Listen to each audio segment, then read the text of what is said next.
Samedi 24 octobre, journée quoi de plus normal. Le soleil se lève et le vent souffle sur les plaines de la Bretagne armoricaine.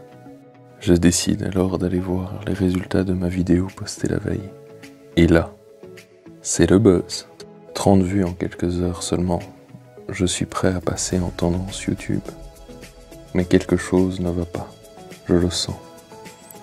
Un cuistot a besoin de moi. Hello les cuistots! À la suite d'une demande d'une des abonnées, on va faire une recette aujourd'hui à partir de restes de meringue déjà cuits. On peut utiliser alors les restes d'une meringue qui date d'une précédente recette, ou encore une meringue qui n'a pas monté et que vous ne désirez pas servir telle qu'elle. La première étape de la recette consiste à écraser notre meringue en petits morceaux.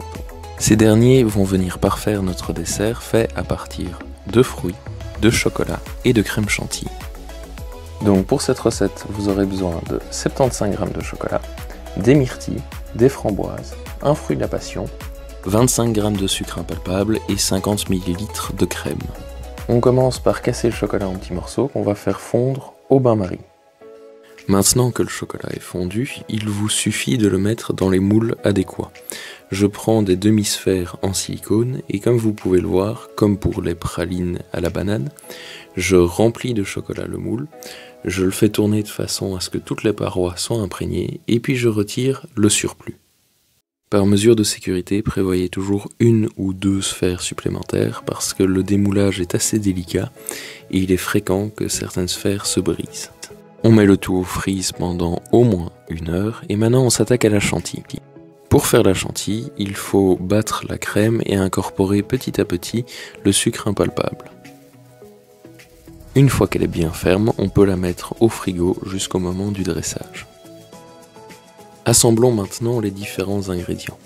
Le dressage que je vous propose est une solution parmi tant d'autres et selon vos préférences en termes de fruits, de meringue ou de chocolat, vous pouvez le revisiter comme bon vous semble. Et comme je vous le disais là tout à l'heure, regardez, j'ai cassé une sphère au démoulage. Mon idée est de placer une framboise au centre de la demi-sphère et puis la recouvrir de crème chantilly. Cette étape peut être faite avec la poche à douille, c'est plus propre. Ensuite vous pouvez rajouter les myrtilles, la meringue et un peu de fruits de la passion. Et je fais pareil pour la seconde sphère. Voilà, j'espère que ça vous aura plu. N'oubliez pas de liker, commenter la vidéo, de vous abonner si ce n'est déjà fait et de la partager en masse. Je vous rappelle aussi qu'il y a un petit concours pour vous faire gagner du chocolat, j'explique tout dans la dernière vidéo. D'ici notre prochain rendez-vous hebdomadaire les cuistots, portez-vous bien et surtout ne cessez jamais de cuisiner.